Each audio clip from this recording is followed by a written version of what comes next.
VI Department of Education family, welcome to the VIDE's 2020-2021 Employee Professional Development Conference. One of my goals as commissioner is to develop a work culture of learning and growth.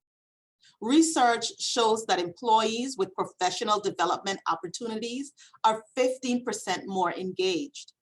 Additionally, the data says that organizations that offer professional development has a 34% higher retention of staff.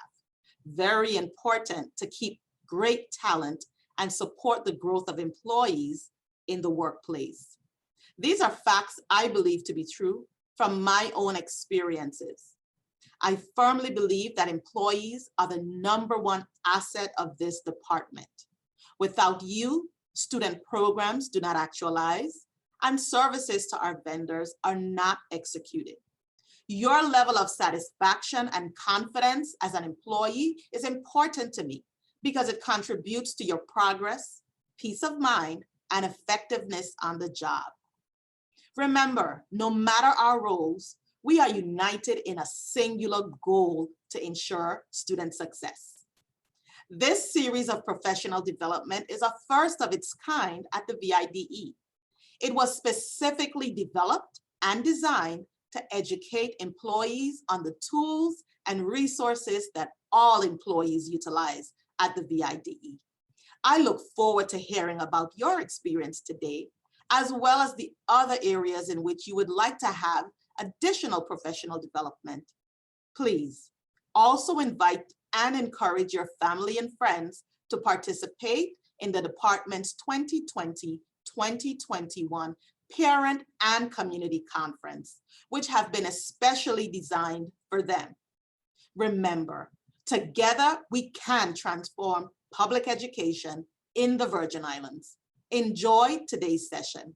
The development process for all the VIDE evaluations, we went through a couple tasks. The task force basically was a group of all staff members pertaining to that evaluation at the time. That task force sat down with all of us and designed the process together. We did not design this process on our own. We couldn't because we needed to find out what it is that staff does on a daily basis. So we had guided documents to assist us with that. Where did we started with all the staff member job duties and where we wanted to end up with the evaluation reflecting what they do on a daily basis. We created tools and instruments to build that evaluation system. Once those tools and instruments were developed, we went into full piloting of that evaluation process. The pilot basically went through an entire school year, allowing the staff members to go through the process, whether the evaluation and using the platform itself. At the end of the year, we did a survey asking those staff members to complete the survey to see what they felt about the evaluation being piloted that year. We looked at the survey results at the end of the year, and we talked about the revisions that needed to be, if needed be. And then the following year, we did an implementation. Next slide. As part of the evaluation process, we provide guidebooks for each process. This guidebook actually tells you a breakdown of the evaluation process based on each evaluation system that we have developed. The evaluation process describes who is evaluated, how often you're evaluated, by whom you're evaluated, and with what instruments you're evaluated. For example, the observation used in a rubric, portfolio, or artifact collection scored with a rubric. Also, the results in rating on a 4-point scale. This scale we're able to use to reflect a teacher's performance levels.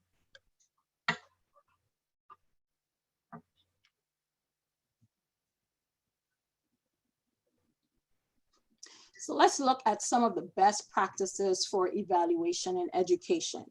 As Ms. Clendenin expressed, she talked about the task force. But when that task force came together, we created standards for each evaluation process based on that group of employees' professional practice or tasks that they were required to carry out on a daily basis. We also looked at how evidence of these performance tasks will be captured, as well as how supervisors would provide necessary feedback and support on an ongoing basis. And although scores and ratings are very important, because that's the first thing everyone wants to know, how will I be scored? How will I be rated? But we encourage the focus to be on professional growth and support. Once those items are in place, there will definitely be this, an employee will definitely have the score that he or she desires. Next slide. So the pilot phase of the process is where we introduce our staff members to their evaluation process. And this is where you try it out for size to see what works, what needs to be added, what needs to be taken out, or what needs to be revised. We also remind all our employees and their supervisors that while a particular process is in the pilot phase, supervisors are still required to complete and submit the all evaluation checklist. So this practice does not change until an evaluation process has moved to full implementation. Next slide. During the piloting phase, we have refresher trainings. Myself and Ms. Samuel Miller, we complete these trainings based on the process, which is the evaluation itself. We have a lot of confusion between saying talent ed and what the evaluation is actually like. A lot of people refer it to as just talent ed, but talent ed is the platform where we place that evaluation system on. We monitor the implementation of that process through talent ed. Then we develop and administer end of the year surveys. We analyze that data. We talk about it from district to district. What happened? How did the people feel? What was something that stood out? We need to go through these surveys every year as we do the piloting phase for every evaluation, because it's very important on how you feel going through the process. And we want to make sure that everyone is comfortable in that process. Then we make necessary revisions. We update the forms, we update the guidebooks if necessary, and update timelines for implementation. From year to year, you'll see us changing. As things change, especially right now, we're going through virtual. We try to go back and implement those changes as well. Any updates, we update everyone on a whole. Next slide. The next year, we do full implementation. For the updated forms in there, we have to go back in and we have to change from school year to make sure that it's reflecting the school year that we are currently in. We publish and update any forms and guidebooks on the portal. A lot of the trainings that we do, we always try to include your referral to the portal to let you know that all evaluation systems that we have piloted and implemented is already on the portal with updated information. If there's any issues or concerns about the portal, we try to go back in and fix it as fast as possible. We notify the employees and supervisors of those changes on the same portal, but we also send out communication via email. And throughout the entire process, whether piloting or full implementation, we provide support as needed. Next slide. So let's take a look at the structure of our evaluations.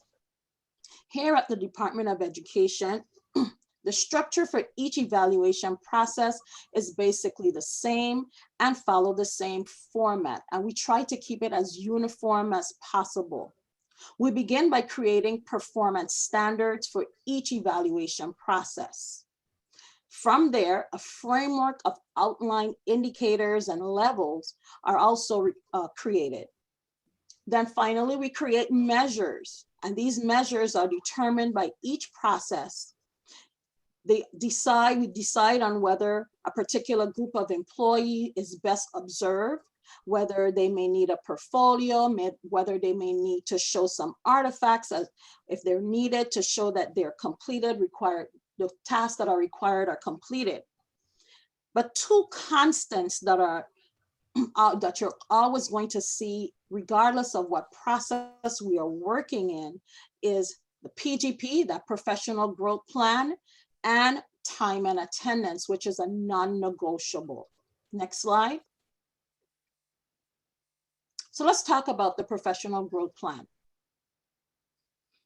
As stated before, one of our main focuses is on this PGP, and you're going to hear it over and over, PGP, PGP. Some people knew it as the TPGP, but we refer to it as the Professional Growth Plan for all processes throughout VIDE. All employees are asked to create a SMART goal. Okay, this goal, this is a goal that has to be specific. It has to be measurable. It has to be attainable. It has to be relevant. And I like to say also realistic. And it has to be time bound. This goal can address an area of growth or improvement. It can be informed by our data, district data, school data. It can be informed based on our student needs. Perhaps the year before, your supervisor said that you needed to work harder in a specific area. It can be based on that previous evaluation result or your own self-reflection as a professional. And we try to keep the STEM the same for all processes throughout VIDE. It begins by saying, I will improve my ability to. That's where you state the practice that you want to improve. Whatever it is that you want to improve for yourself professionally. And by, you're going to state the learning. Am I going to read some scholarly articles? Am I going to participate in a webinar? Am I going to collaborate with some master teachers? Then it says, state how and when you're going to do this. How are you going to do this? And when? Am I going to begin in August? And September, I'm going to begin my professional learning. And then how will I apply it? Am I going to implement those strategies and those tips and those best practices from perhaps November through May? So it has to be a SMART goal. Again, it has to be specific. It has to be measurable. It has to be attainable, relevant and realistic, and also time bound. Next slide. So as you heard Ms. Samuel Miller talk about time, this is a policy of the VIDE. So we didn't actually change anything when it pertains to time. The time basically is defined as your attendance and your punctuality. There has been a lot of back and forth of what does that mean with time and attendance or even punctuality. If you refer to the forms that we have currently right now with attendance and punctuality, it actually shows up with different numbers besides the different ratings. Those numbers help you to determine where you fall. There's two different times when time comes up on your forms. You have your mid-year checklist, and then you have the time form that is actually submitted by your supervisors. During the mid-year checklist, this is the time when you're actually responsible for obtaining your time information from whomever it is responsible for that at your school. You get that information from them and you place that information on your mid-year checklist form. The next time is when your supervisor is responsible for submitting that information. Your supervisor is basically obtaining that information from the same person, so your information will be consistent. It's not coming from two different areas. The rubric was determined again by the existing VIDE policy, so that was not changed by either myself or Ms. Samuel Miller as we was going through the piloting and implementation process. The time is non-negotiable. The measure counts specifically for 10% for everyone. So it doesn't matter what process it is that we pilot or implement, everyone has a 10% for their time. Next slide.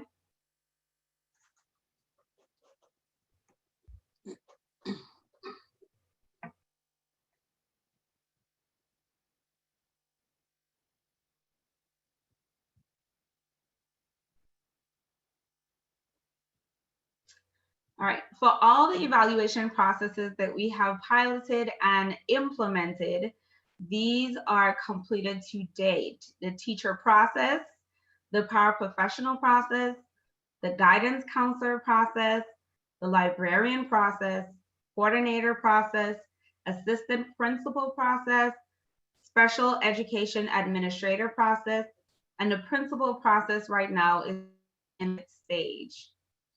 Next slide.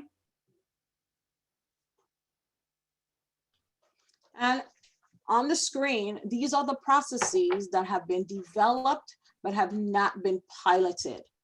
We are in a bit of a delay due to our 2 Category 5 storms, and now with COVID, so we are a little backlogged in pushing those processes out. However, it is our hope and our desire for the upcoming school year to start rolling many of these processes out. We have already created processes for our school psychologists, our social workers, our nurses, our therapists, our school monitors, our registrars, attendance counselors, secretaries, administrative assistants, program assistants, executive assistants, and administrative officers. So we hope to be rolling these processes out pretty soon.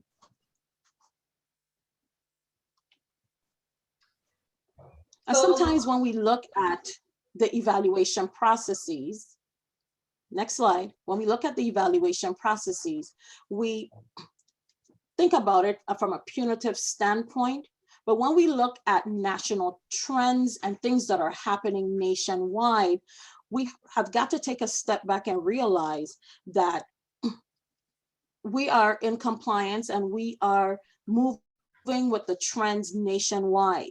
So the employee effectiveness system has been in rotation since 2014, but many states, regions, and territories have also implemented this type of evaluation process as well.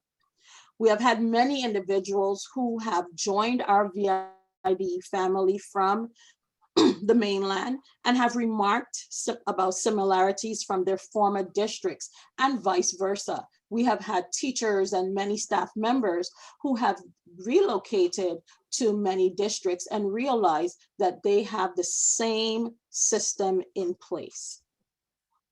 So as you can see on the screen, we have similar processes in the state of Delaware, Hawaii, Louisiana, New Jersey, New York, Oklahoma, Pennsylvania, Tennessee, and Texas, just to name a few. And there are a lot more. Next slide, please.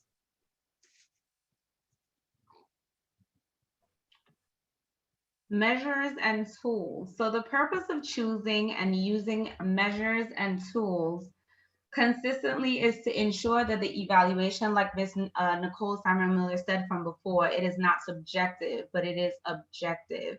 We want to make sure that your scoring is fair and straight across the board according to what your job duties are. The evaluation is systematic. The employee is evaluated against standards, and not against others. So we don't want this to be personal. Again, something that Ms. Nicole Samuel-Miller stated earlier. We want to make sure that this is against the standard that you are supposed to be following from day to day based on what it is your job duties is asking for. The employee is evaluated by trained individuals who understand the measures and tools and how to score the results. With this, every single person has been trained. So let's say, for instance, we have our teachers. When we first piloted and implemented our teacher process, all the teachers were trained, but we couldn't just train the teachers alone because their supervisors would have to come in and do their evaluation, their observations.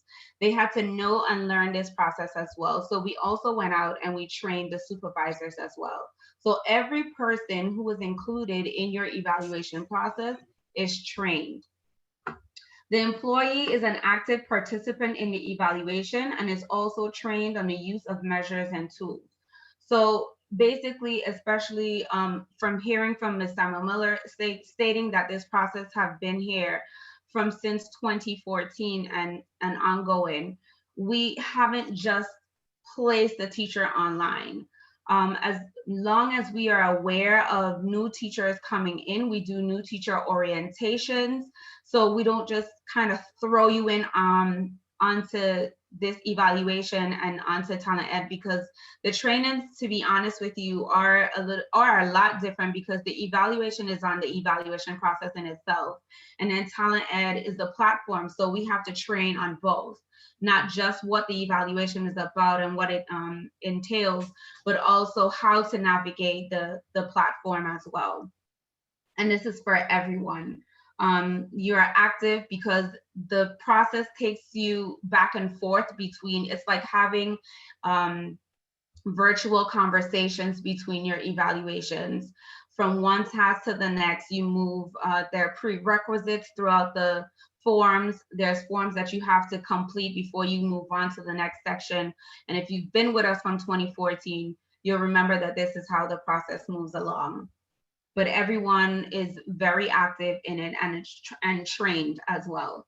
The evaluation results and scores should be very similar regardless of who evaluates the employee. Now, across the board, we've seen that there has been cut scores and performance levels, and from every piloting and implementation, you might see changes from here to there. However, we try to make sure that we're very consistent across the board with our measures and tools. Now, due to the fact that everyone's duties are not the same, like Ms. Samuel Miller did state before, the PGP and the time is something that we're really consistent across the board with. And so we try to make it as, I would say, as easy as possible when it pertains to the scoring for the supervisors as well, knowing that they have to observe more than one staff member throughout the school district. So the evaluation results and the scores are very similar across the board. Next slide. We talked about the cut scores and the performance ratings. If you look at the board that we have here, you notice that when we started in 2014, 2015, the original cut score has changed across the board. 2015 and to present, it was revised.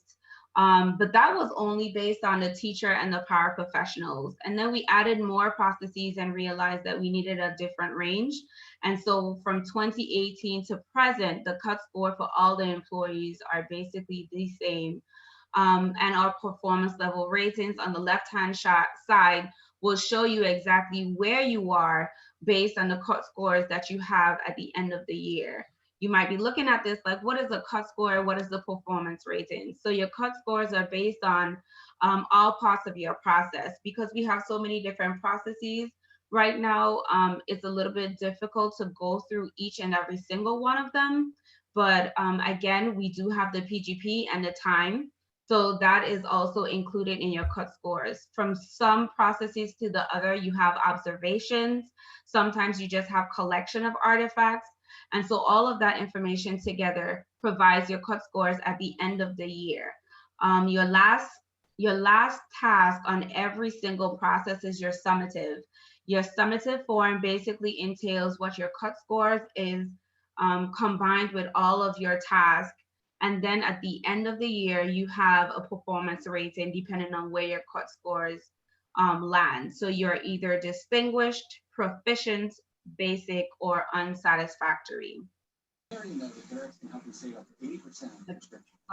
please.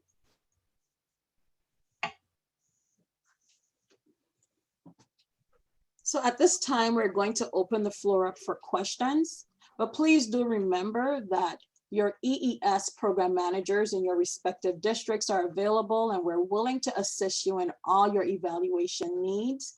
We work with groups of teachers, coordinators, everyone, no matter what it is that you would like to work on, just contact us and we will be willing and ready to assist you.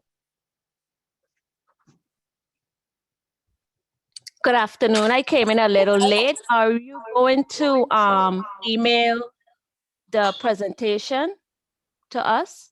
I came in a little late. Sorry. It can be emailed to you, Ms. Tewitt. Thank you. Okay, The presentation will also be posted where you will have access to it. yes, that's true, Ms. Tewitt. It will be posted on the department's website and you'll be able to access it there as well. I have a Awesome. question. This is Hold Kenneth on, Crusoe. hold on just a moment, sir. Oh, sorry. Who is that speaking? I just want to bring a little order to this. If we could have you, if you have a question, if you can raise your hand, and I'm gonna go down through the list so we can address everybody's questions, because I'm seeing some hands going up. Who is just talking? Do you want to finish your question, and then I'll take the next one as a raised hand.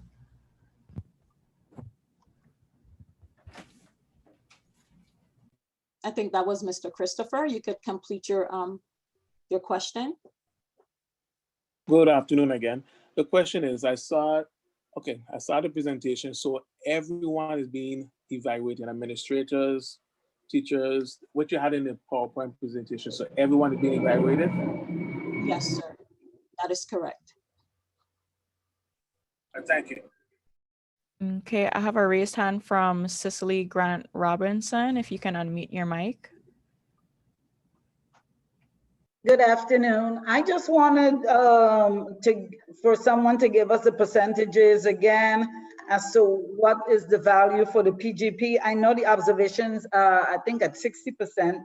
The time is 10%. What is the PGP and the portfolio percentage values? That is 30% of your, and the PGP entails your, also your lesson plan is in there as well. So all of that come together and your PGP is a combined score of 30%. The PGP, lesson plan, and portfolio combined at 30%. Yes, That is correct. Okay, thank you. you're welcome.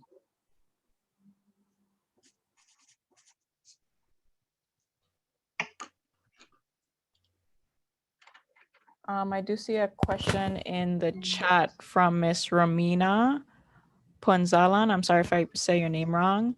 The question is, how will you evaluate the attendance and punctuality if you haven't been absent before you take your maternity leave?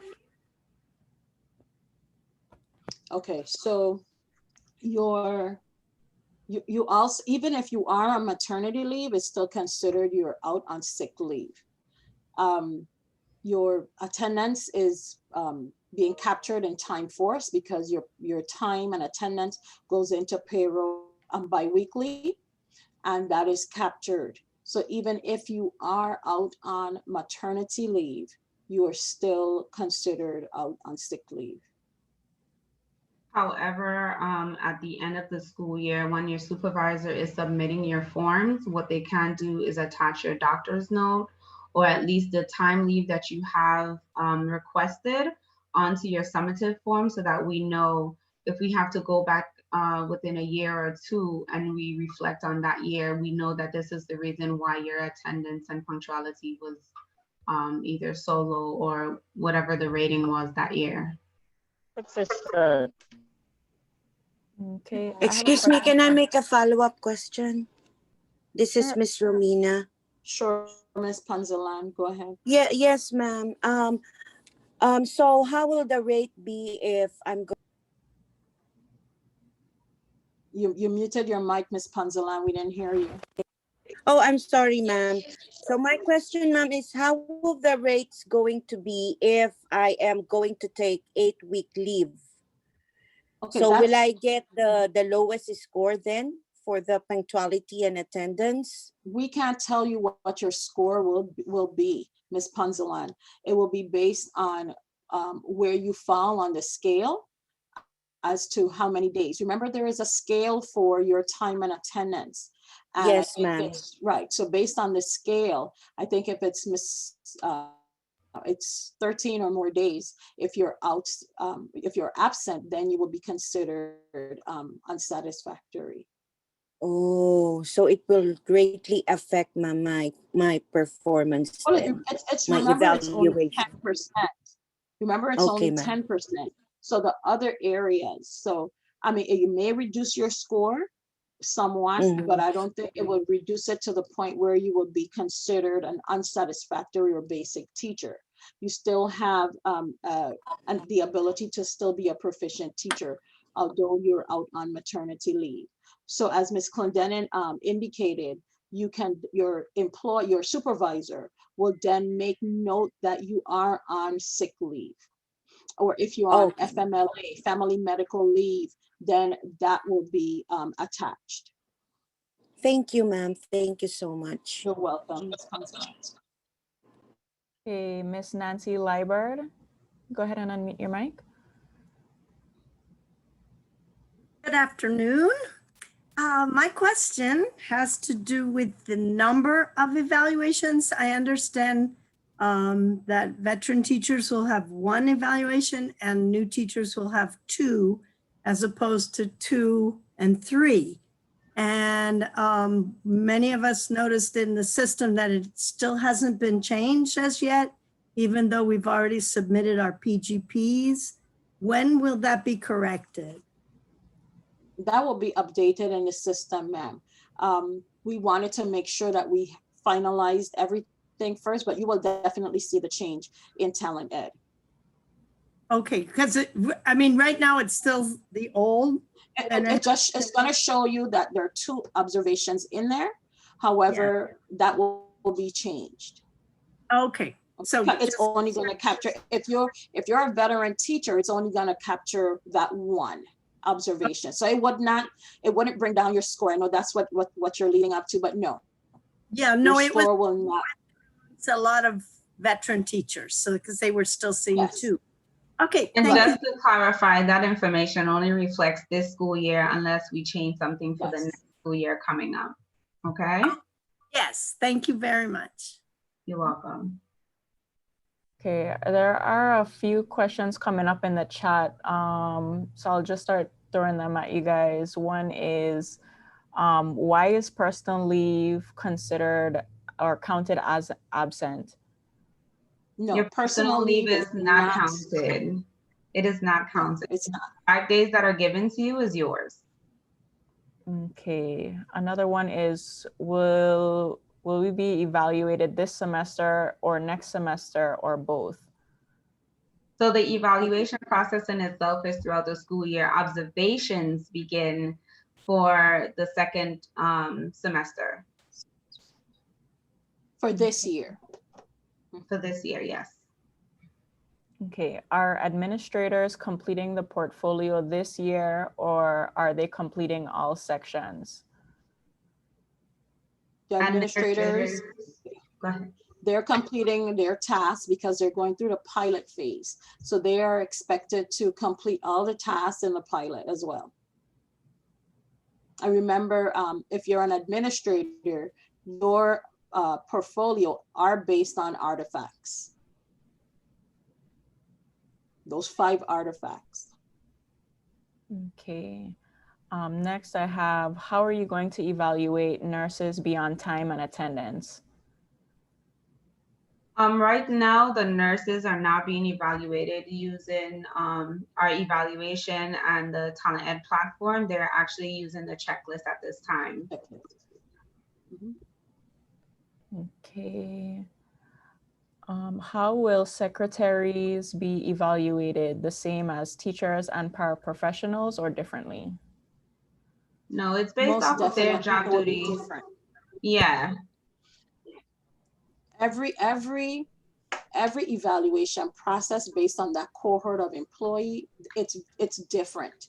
They may have similarities, but it's different and it's specific to your job duties.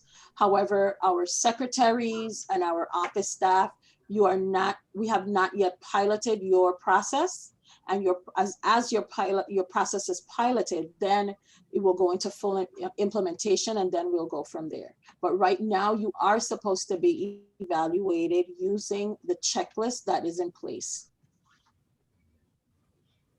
Okay, next question. If your group special education supervisor, St. Croix District, has not completed the 2019-2020 pilot due to COVID, then how how are we now going full implementation prior to completing your pilot with no survey? Dr. Oneida Granger, do you mind unmuting your mic to ask this question? I'm a little confused with just how it's phrased.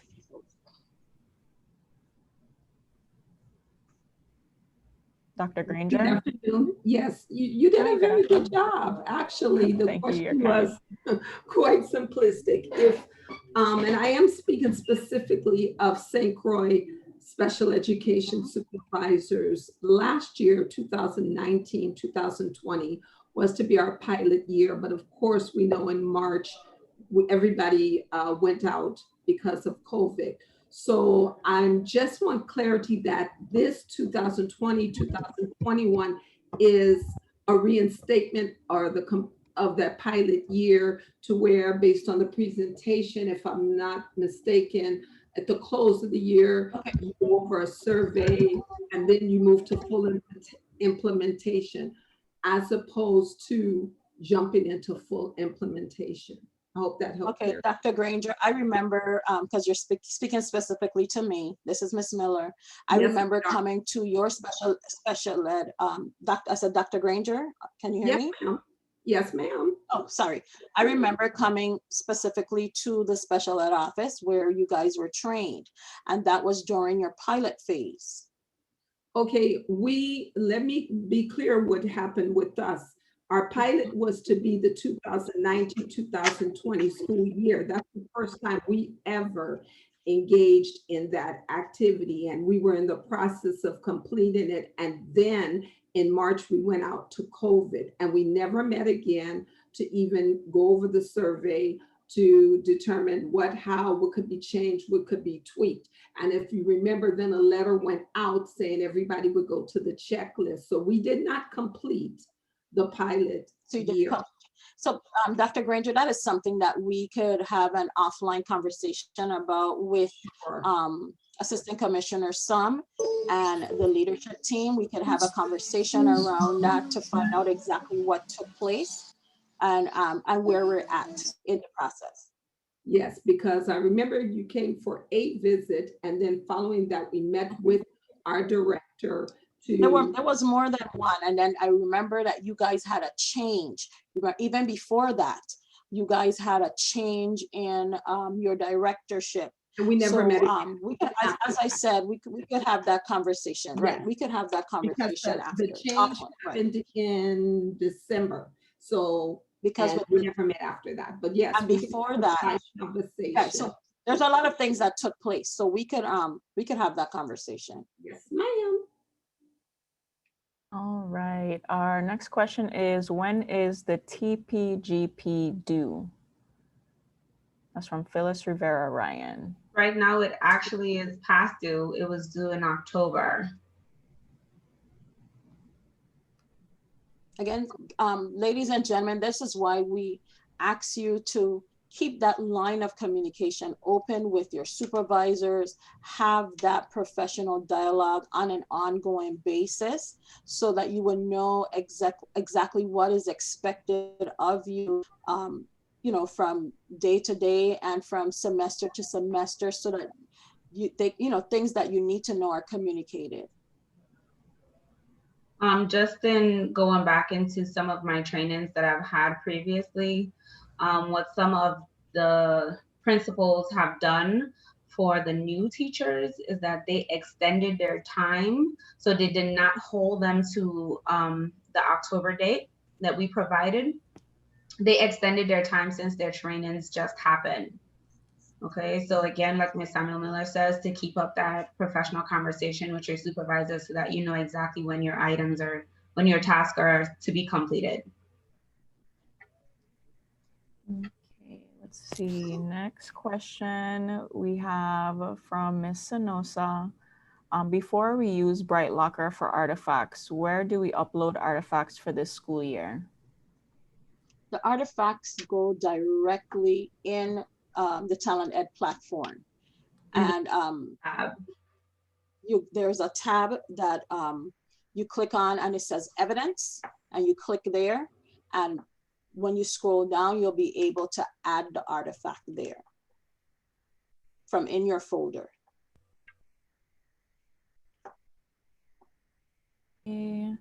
How many years of service must a teacher have before their new teacher status ends? 3 years. Right, you're considered probationary for a period of 3 years. Yeah. Okay.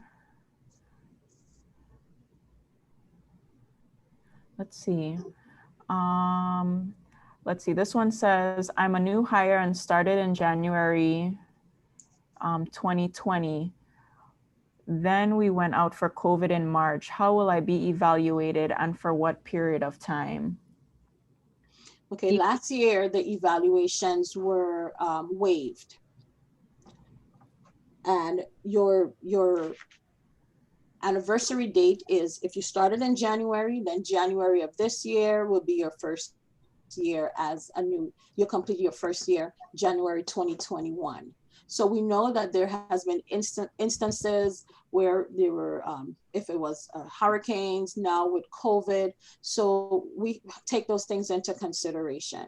But if you started in January and those evaluations were waived, however, you are still responsible for this year's evaluation. And you will still be labeled as a probationary teacher. That's correct. Okay, next up, is there a deadline for when the PGP should be submitted for paras? Again, go ahead, Ms. Clendenin, you can answer that. This is basically going back to us repeating the same thing of you having that professional conversation with your supervisors in the system. The program managers have already posted the dates that we had there using the timeline suggested for each evaluation process. Again, if you are not going based off of that, you are going based off of the conversations that you are having with your supervisor. Okay, next question from Charmaine Keynes. Is there a rubric for teachers to follow to prepare for formal observations? And if so, where can it be found? The rubric to follow definitely is, if you could look on the platform, if you look on, what is it called, on the EES portal. So when you go on the portal, when you scroll down, with VIDE, you go to employee effectiveness. On that portal, you should find those forms and those rubrics. And if you can't locate them, feel free to contact either myself or Ms. Clendenin, and we will definitely be willing to email those to you. And also your principal should have be able to email them and share them with you as well. Okay, let's see. Can PGP submissions still be made? Most definitely. And let's see, this is from Dali Yambao. I'm in my 6th year of teaching. How many observations should I be expecting? Thank you. According to the employee effectiveness system, you are a veterans teacher. So this year, you should only have 1 observation. Due to COVID, however, as a veteran teacher from here, after this year, it should be 2 observations annually. Okay. Let's see, this is from Ms. Sharon Richardson. When will the new guidebook be made available? The guidebook for all evaluation processes should be found on the portal.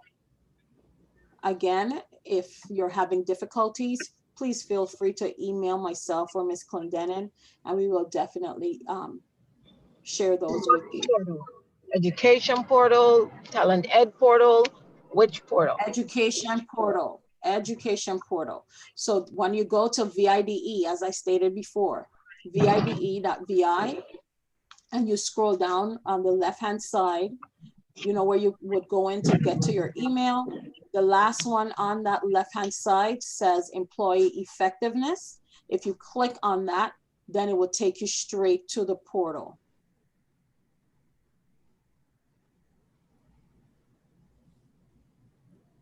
Okay, Ms. Richardson.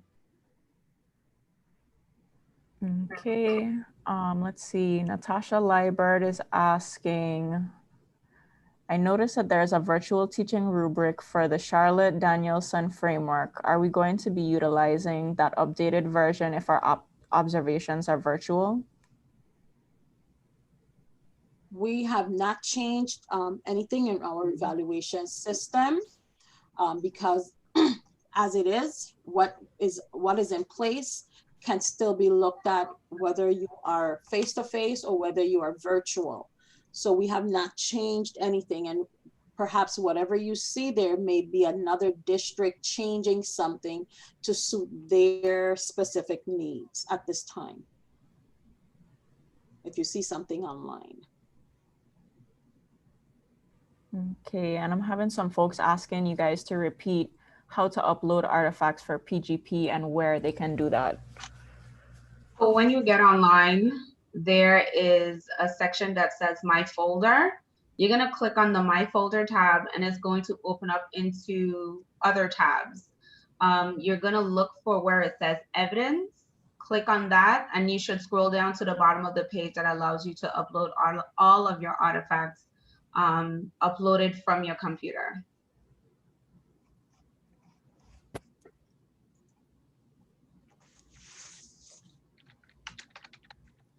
Okay, and let's see, Mr. Raymond Thorpe is asking, what if you have not received any information from your supervisor or principal for your school growth plan? Okay, and again, you should take the initiative to reach out to your respective supervisor or school principal, just to ask them, you know, what's in place for our school, when are certain tasks due. You could take the initiative to start that professional dialogue.